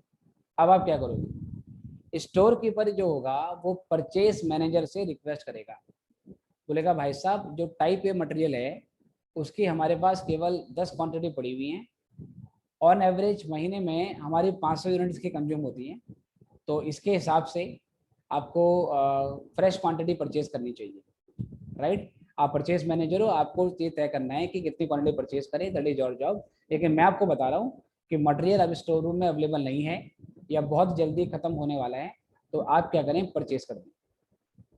तो जब तक परचेज मैनेजर को स्टोर कीपर से परचेज रिक्विजिशन नहीं मिलती है तब तक परचेज मैनेजर भी अपनी मर्जी से परचेज नहीं कर सकता। ऐसे नहीं कि परचेज मैनेजर घूमने निकला, कहीं छुट्टी पे था, संडे का टाइम था, घूमने को निकला, मालूम चला कि एक जगह उसके ऑफिस का मटेरियल मिल रहा है, उसको लगा कि भाई सस्ता मिल रहा है, चलो आज ही क्या कर लेता हूँ, परचेज कर लेता हूँ। ऐसा नहीं होगा। परचेज मैनेजर तभी परचेज करेगा जब उसको स्टोर कीपर से क्या मिलेगा, परचेज रिक्विजिशन मिलेगी। परचेज रिक्विजिशन में बताया जाएगा किस टाइप का मटेरियल चाहिए। फिर परचेज मैनेजर ये देखेगा कि ये मटेरियल कौन कौन से सप्लायर से क्या नाम है मिल रहे हैं, उनको वो जारी करेगा टेंडर कि हमें इतनी क्वांटिटी खरीदनी है। जो जो सप्लायर हमें सप्लाई कर सकते हैं वो आके हमसे कांटेक्ट करें, अपना प्राइस भी बताएं, और फिर उसके बाद जो भी ऑप्शन हमारे पास अवेलेबल होंगे परचेस मैनेजर उसमें से बेस्ट ऑप्शन को चुन लेगा, जो कि हमें बढ़िया क्वालिटी लोएस्ट पॉसिबल प्राइस पे देगा और जो सप्लाई को भी इंश्योर करेगा। मतलब ऐसा नहीं होता कि जो सबसे सस्ता है, जो सबसे चीप मिल रहा है उसी को हम क्या नाम है दे देंगे। हम ये भी देखेंगे कि ये बंदा हमें रेगुलर सप्लाई कर पाएगा या नहीं, क्योंकि हम सप्लायर के साथ लॉन्ग टर्म रिलेशन बेसिकली बना के रखते हैं, ताकि ऐसा ना हो कि अभी तो उसने इस टाइम हमें सामान सस्ता दे दिया, नेक्स्ट टाइम वो कह रहा है कि मेरे पास मटेरियल नहीं है। तो आपको बहुत सारे फैक्टर देखने होते हैं, उसके आधार पर हम सप्लायर का सिलेक्शन करते हैं। बताओ परचेज रिक्विजिशन समझ में आया या नहीं? हाँ सर आ गया।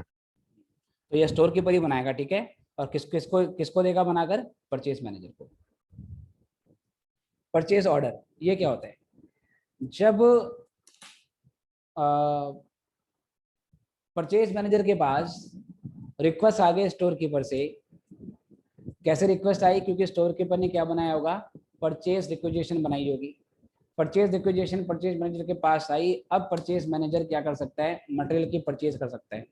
लेकिन मैंने बताया कि उसके पास बहुत सारे ऑप्शन थे, supplier X, supplier Y, supplier Z. वो तीनों में से किसी एक को सिलेक्ट करता है। मान लो उसको लगता है कि सप्लायर वाई से सामान मुझे मंगवाना चाहिए, तो वो सप्लायर वाई को बोलेगा, वेंडर वाई को बोलेगा कि इस मटेरियल की टाइप ए मटेरियल की सपोज 1000 क्वांटिटी हमारे पास डिलीवर कर दो। तो जो वेंडर वाई है वो क्या बोलेगा? बोलेगा सर ऑरली काम काम नहीं चलता है, आपको पता है कि फॉर्मल कम्युनिकेशन होना चाहिए।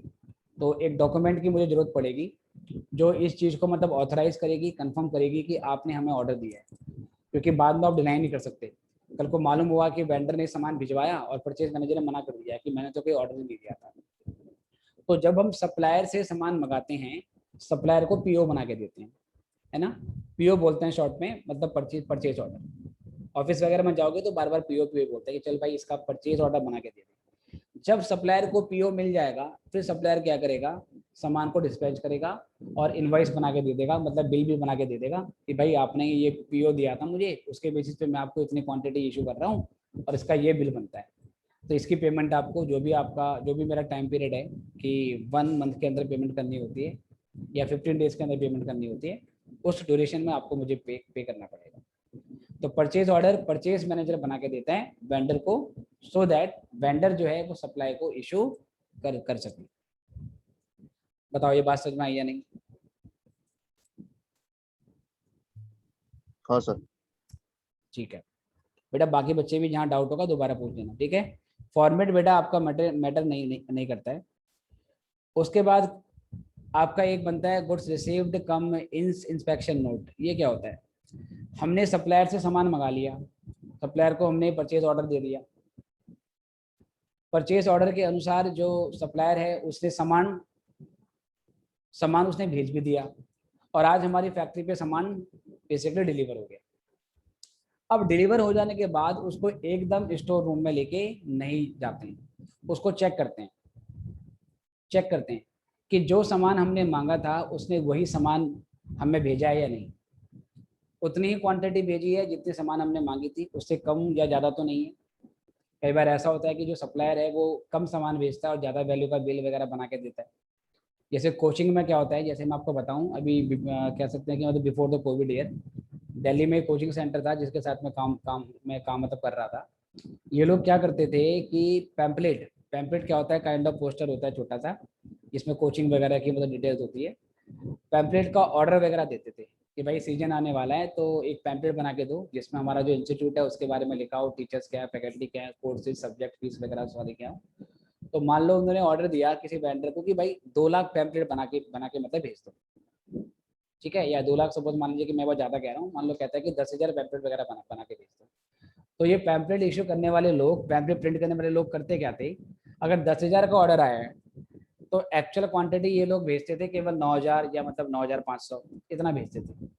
और बिलिंग कितनी करते थे बेटा? 10,000 की बिलिंग वगैरह करते थे। तो जब भी ये पैम्पलेट प्रिंट होने के बाद हमारे इंस्टीट्यूट में पहुंचते थे, तो इंस्टीट्यूट वाला क्या करता था कि जो उसके यहाँ स्टाफ था बाकी, मतलब टीचर्स के अलावा जो बाकी प्योन वगैरह हो गए, सफाई वाला स्टाफ हो गए, उनको एक दिन पूरा पूरा बोलता था कि आपको ये पैम्पलेट क्या करने हैं, काउंट करने हैं। और काउंट करने के बाद ही फिर क्या होगा, हम बेसिकली जो हमारा वेंडर है जिससे हमने ये मटेरियल, जिससे हमने पैम्पलेट लिया है, फिर उसको हम पेमेंट वगैरह करेंगे। तो ऐसा कई बार हुआ कि कोई हमारा कह सकते हैं कि मतलब पैम्पलेट सप्लाई करने वाला पर्सन था, कई साल से कोचिंग के साथ काम वाम कर रहा था, लेकिन सडनली एक दिन मालिक को क्या नाम है, ऐसा डाउट हुआ कि जितना मंगाते हैं उससे कम ये भेजता है, और क्या नाम है सर, उससे कम ये भेजता है और बिलिंग वगैरह पूरी करवा रहा है। तो एक बार ऐसा हुआ कि जब वेरिएंस निकाला गया तो डेफिनेटली जितना क्वांटिटी थी उससे 20-25% कम क्वांटिटी सप्लाई वगैरह होती है। तो गुड्स रिसीव्ड और ये जो इंस्पेक्शन नोट है, इसका मोटिव यही होता है, इसका मोटिव यही होता है कि जब सामान आपके पास पहुंचेगा, सामान पहुंचने के बाद आप उसको वेरीफाई करोगे, और वेरीफाई करने के बाद अगर सामान एज पर ऑर्डर है तो फिर आप जो सप्लायर है उसको नोट इशू कर दोगे कि हाँ जी हमने आपका सामान चेक कर लिया है, आपने वही क्वालिटी वही क्वांटिटी हमारे पास क्या करिए, डिलीवर करिए जो कि हमने आपसे मांगी थी, ताकि बाद में कोई इशू ना हो, बाद में हम आप सप्लायर को ये ना बोलें कि आपने कम क्वांटिटी भेजी थी। तो पेमेंट कन्फर्म आपकी हो जाए, इसके लिए ये नोट बनाया जाता है। बताओ क्लियर है या नहीं? Yes sir. राइट। तो ये 1 मार्क में आ सकते हैं। मटेरियल ट्रांसफर नोट, ये क्या होता है? मान लीजिए एक जॉब नंबर 1101 है, उसने स्टोर रूम से टाइप ए मटेरियल मांगा और बोला टाइप ए मटेरियल की 10 क्वांटिटी भेज दो। स्टोर कीपर ने क्या करा, 10 क्वांटिटी भेज दी। जब जॉब नंबर 101 कंप्लीट हुई, उसमें जॉब कंप्लीट करने के बाद 2 क्वांटिटी बच जाती है मटेरियल की।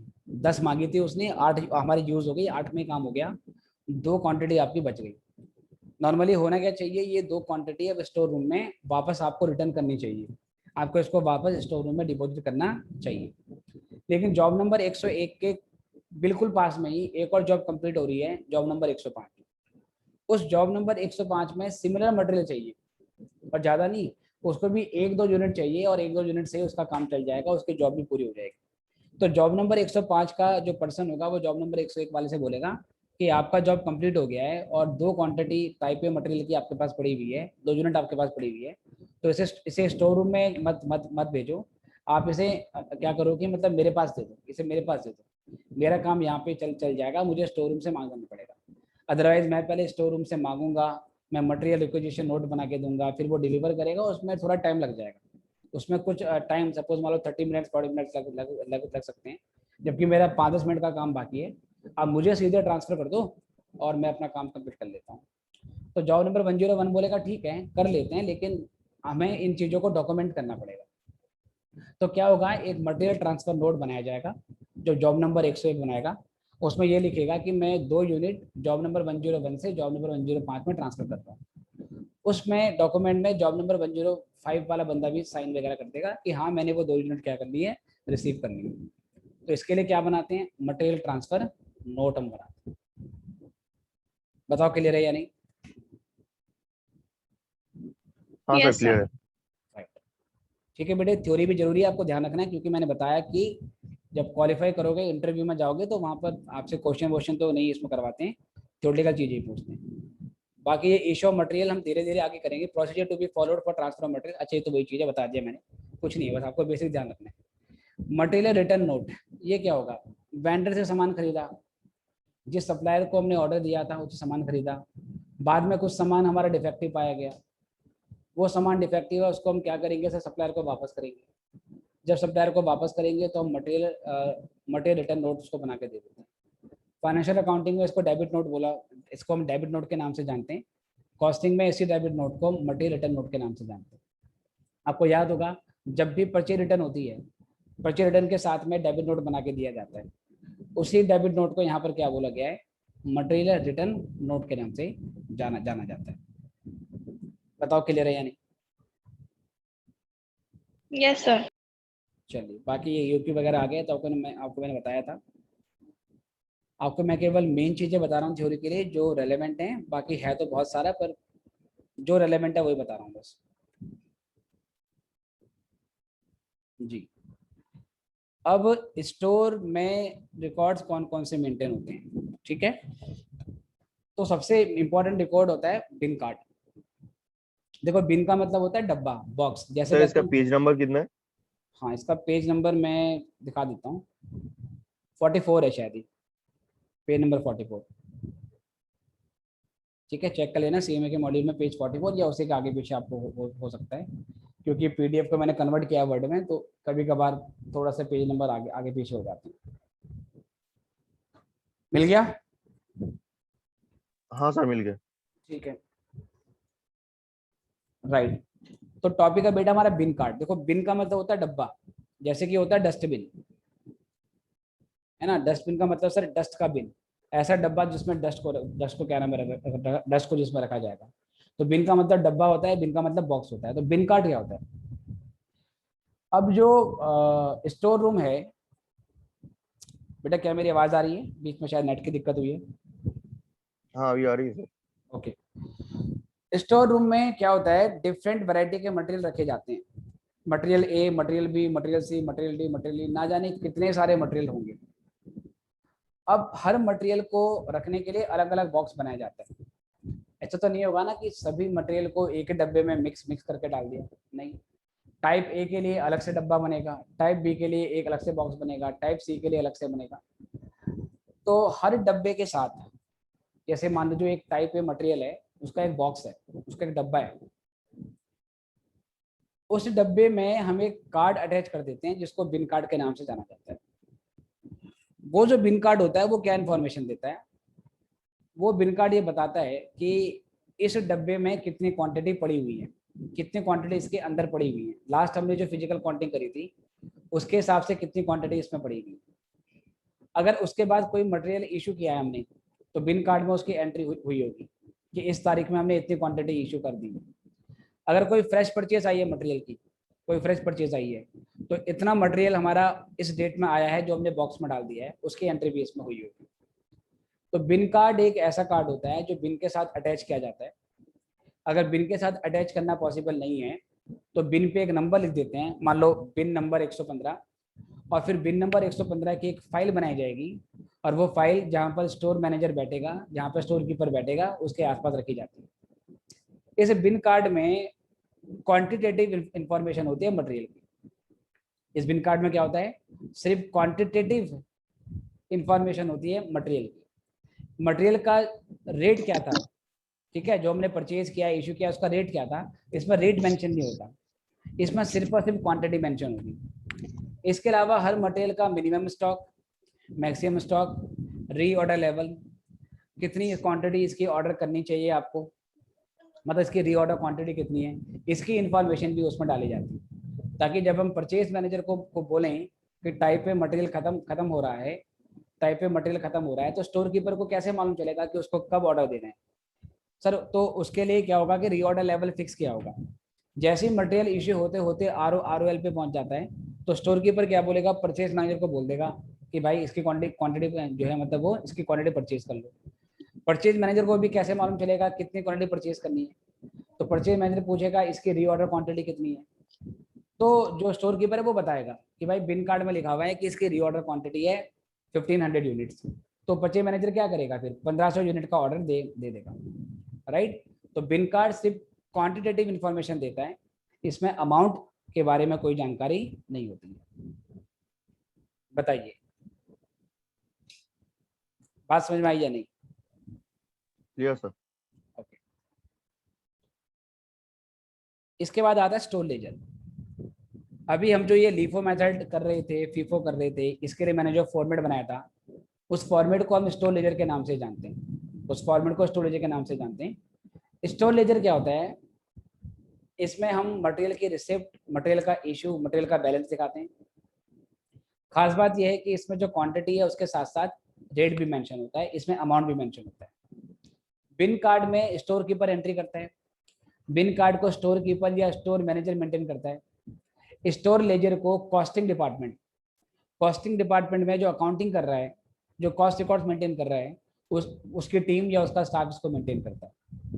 बिन कार्ड में सिर्फ क्वांटिटी होती है, स्टोर लेजर में क्वांटिटी और रेट दोनों होते हैं। फाइनेंशियल अकाउंटिंग के पॉइंट ऑफ व्यू से बिन कार्ड को अकाउंटिंग रिकॉर्ड नहीं माना जाता, क्योंकि फाइनेंशियल अकाउंटिंग में मनी मेजरमेंट कॉन्सेप्ट चलता है, क्योंकि ये बताता है कि जो भी ट्रांजेक्शन हो रही है उसकी मनी वैल्यू होनी चाहिए। तो फाइनेंशियल अकाउंटिंग के पॉइंट ऑफ व्यू से स्टोर लीजर को ही एक डॉक्यूमेंट माना जाता है। बिन कार्ड को हम फाइनेंशियल अकाउंटिंग के पॉइंट ऑफ व्यू से रिकॉर्ड नहीं मानते। बताओ क्लियर है या नहीं? Yes, sir. हाँ सर। राइट। बाकी इसमें डिफरेंस दे रखा है, ये आप पढ़ लेना अपने आप ही, इंपॉर्टेंट है एग्जाम के पॉइंट ऑफ व्यू से, और वैसे भी आपको थ्योरेटिकली मालूम होना चाहिए। इसके बाद फिर हमारे पास आ गया sir inventory system. Inventory system का मतलब होता है आप जो इन्वेंटरी काउंट कर रहे हो, उस इन्वेंटरी को काउंट करने के आपके कौन कौन से तरीके हैं। तो इन्वेंटरी को काउंट करने के बहुत सारे तरीके होते हैं। इसमें पहला आता है हमारे पास परपेचुअल इन्वेंटरी सिस्टम। परपेचुअल का बेटा मतलब क्या होता है? परपेचुअल का मतलब होता है कि कॉन्टिन्यूस बेसिस पे आप मटेरियल को बेसिकली वेरीफाई करते हो, मटेरियल की क्वांटिटी को वेरीफाई करते हो। क्या होता है, जब हर परचेज और हर इश्यू के बाद आप मटेरियल की क्वांटिटी को फिजिकली वेरीफाई करते हैं।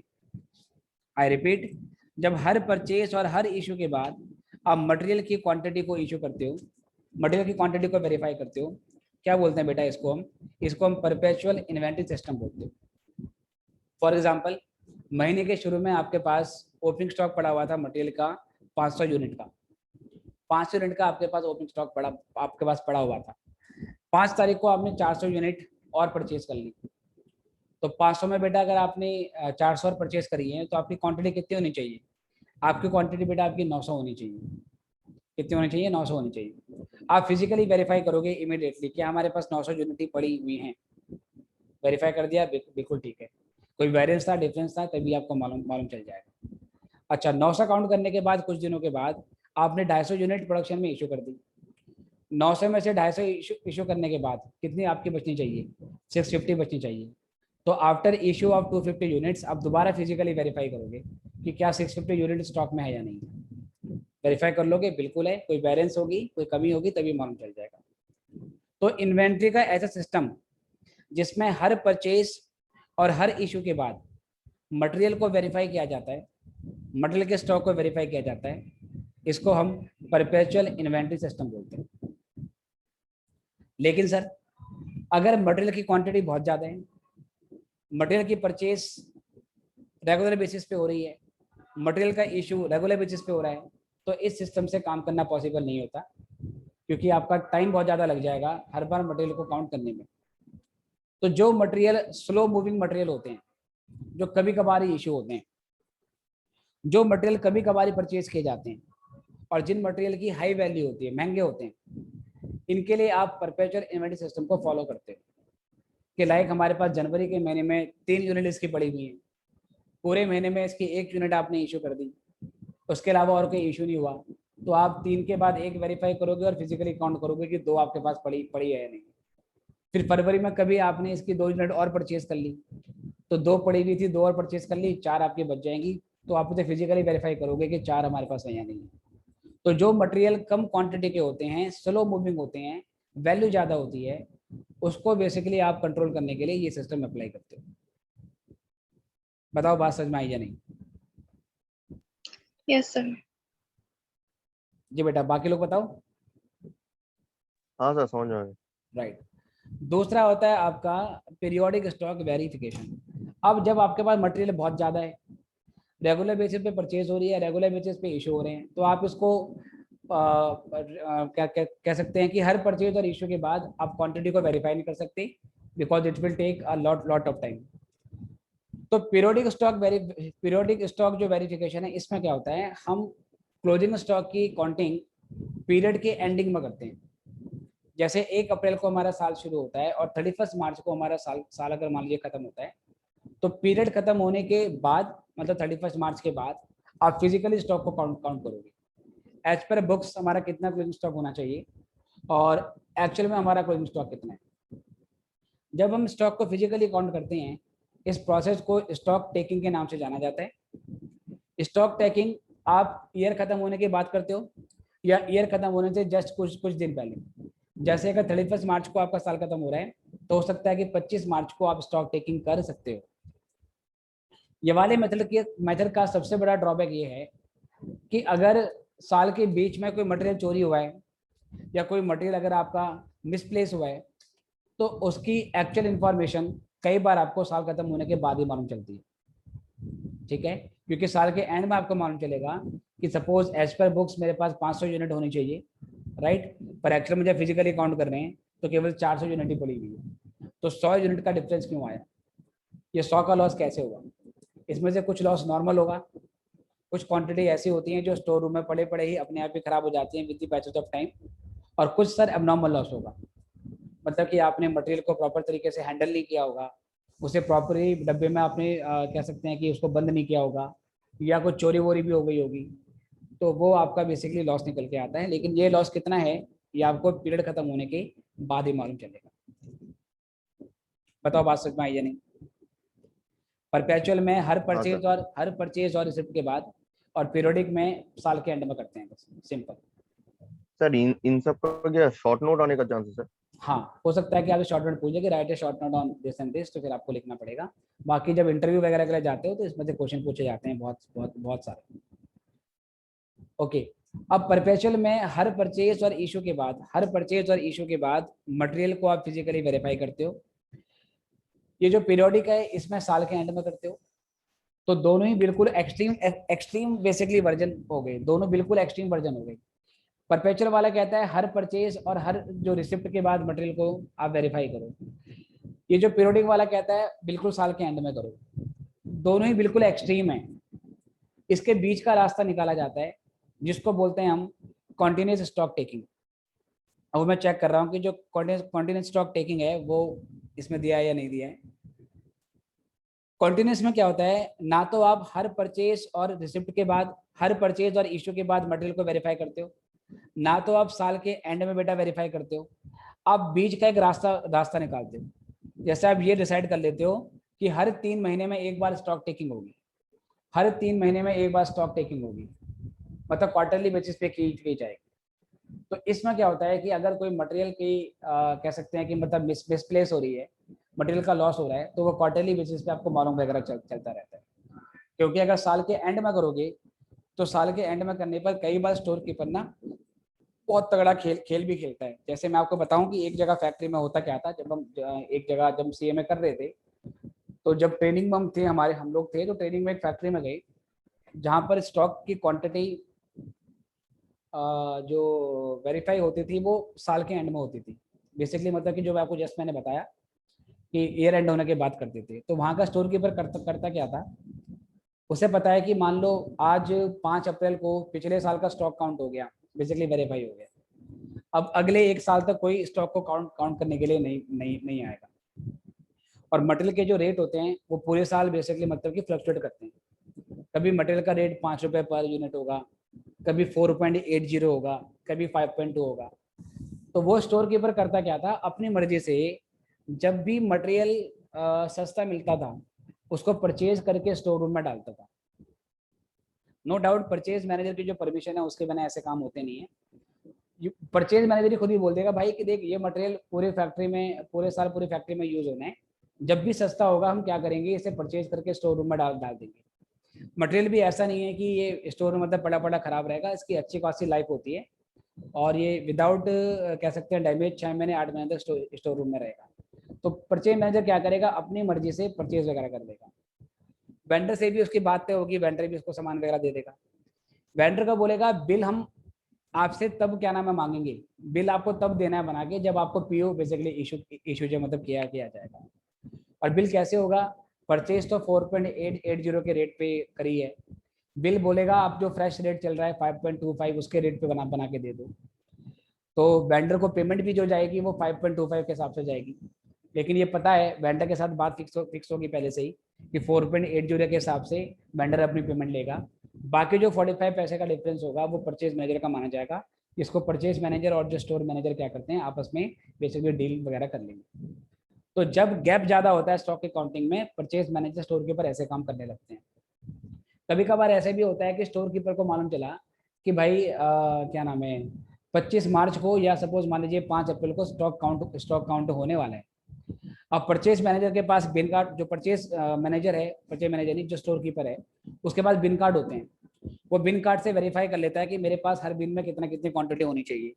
अब मान लो उसको मालूम चला कि एक बिन नंबर 105 है, जिसमें कह सकते हैं कि 320 यूनिट, 320 यूनिट्स होनी चाहिए, लेकिन वो फिजिकली काउंट कर रहा है और उसको मालूम चल रहा है कि भाई केवल 200 यूनिट ही बेसिकली क्या है हमारे पास अवेलेबल है।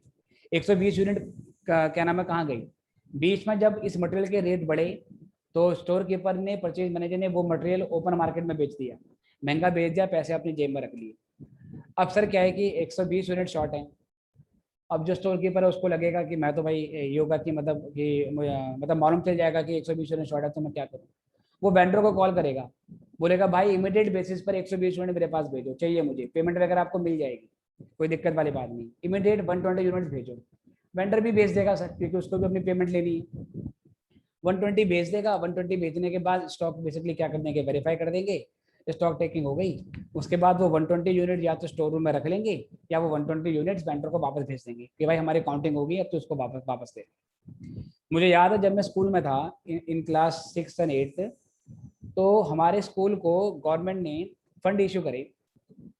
हमारे स्कूल में क्या होता था कि बेसिकली बाउंड्री नहीं थी, मतलब कोई गेट नहीं था, और उसमें होता क्या था कि स्कूल के ग्राउंड में बहुत सारी गाय भैंस और बहुत सारे ऐसे लोग जो स्कूल से बिलोंग नहीं करते, वो स्कूल के बेसिकली मतलब प्रीमाइसेस में आते थे और अपनी गाय भैंस को लेके आते थे, या अपने कपड़े वगैरह मतलब सुखाने के लिए स्कूल के ग्राउंड का यूज़ करते थे। तो सबसे पहले हुआ क्या कि बेसिकली स्कूल का जो गेट है वो बना, स्कूल की बाउंड्री बनी, ताकि बाहर से गाय भैंस वगैरह इसमें ना आए। उसके बाद स्कूल को फंड वगैरह इशू हुआ कि आपको पूरे स्कूल में पेड़ लगाने हैं, आपको पेड़ लगाने हैं, और उसके लिए प्लांट वगैरह को मतलब परचेज करने के लिए स्कूल को फंड वगैरह इशू कर दिया गवर्नमेंट ने। अच्छा खासा फंड मिला था। अब प्रिंसिपल ने, टीचर ने क्या करा, वो सारा फंड खा लिया, मतलब 2-4 पेड़ लगाए होंगे और वो सारा फंड खा लिया। एक दिन ऐसा हुआ बेसिकली, स्कूल का जो प्रिंसिपल है उसको मालूम चला कि गवर्नमेंट डिपार्टमेंट से कोई बंदा स्कूल के इंस्पेक्शन के लिए आने वाला है, और वो चेक करेगा कि जो प्लांट आपको इशू किए थे वो बेसिकली जो फंड आपको इशू किए थे उसमें प्लांट वगैरह लगाया गया है या नहीं क्या ना लगाया गया।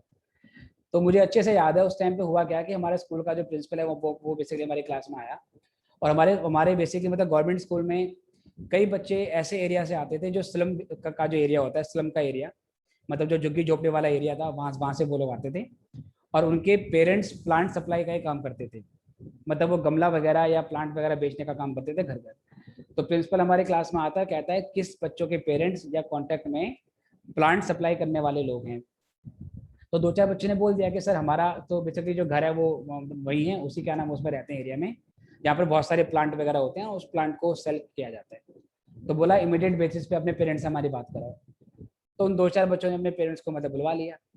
उन पेरेंट्स को ये बोला गया कि कल सुबह इंस्पेक्शन होने वाला है, और यहाँ पर प्लांट को बेसिकली देखने के लिए बाहर से बॉडी वगैरह आने वाली है। अब प्लांट तो हमारे पास है नहीं, क्योंकि हम तो उसे बेसिकली कंज्यूम कर गए।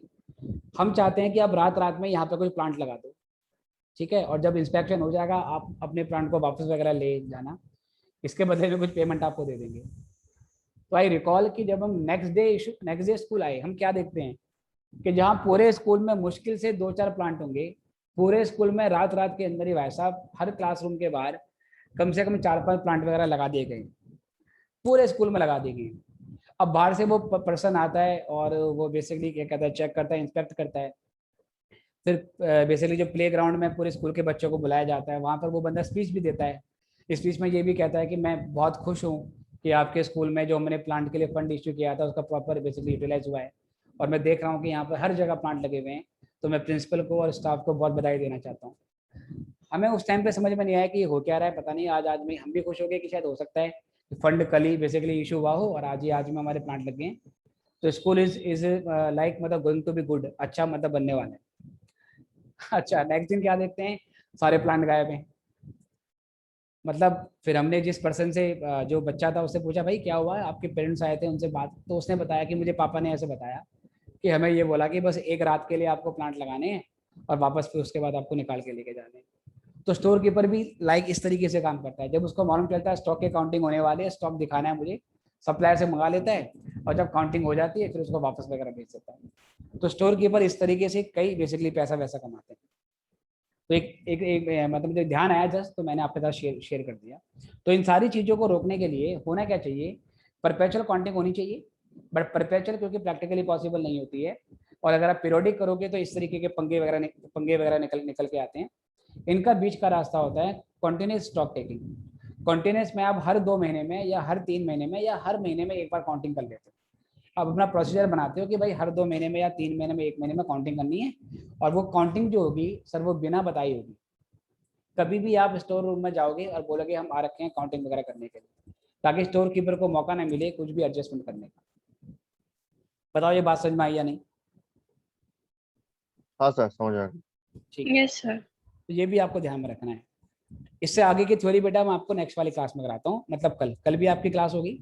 पक्का संडे है तो थोड़ा डिले करेंगे क्लास का, थोड़ा लेट रखेंगे।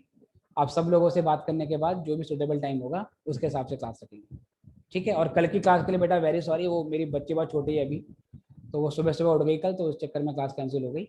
वो वीडियो आपने देखा जो आपको मैंने भेजा है, हाँ यस सर, सर। मैंने वीडियो देखा।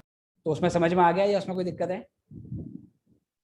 वो सर कि जो अपने हाँ मतलब कि बॉक्स का किया था ना वो हाँ हाँ फॉर्मेट से, वो वाला हाँ, मुझे थोड़ा इजी लगा।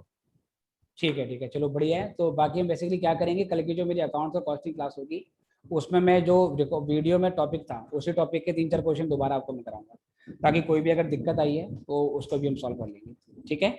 और कल का टाइम आपको इन्फॉर्म कर दिया जाएगा, आप सब लोगों से डिस्कस और करेंगे। सर आपने जो होमवर्क दिया था वो हाँ उसके अकाउंट्स डाउट, का, हाँ उसका डाउट और उसका सॉल्यूशन वो भी आपको मिलेगा कल तक। उसका सम्स कि थोड़ा टफ है सर, मतलब आंसर नहीं है सेम आ रहा है। अच्छा ठीक है, तो मैं क्या करूंगा उसका पूरा सॉल्यूशन आपको दे दूंगा, या उसकी भी क्लास वगैरह क्या नाम है रख लेंगे, और पूरा क्वेश्चन मैं आपको सॉल्व वगैरह करवा दूंगा। डेफिनेटली कुछ ठीक है, क्वेश्चन टफ है उसमें, हाँ टफ है उसमें क्वेश्चन। ठीक है सर।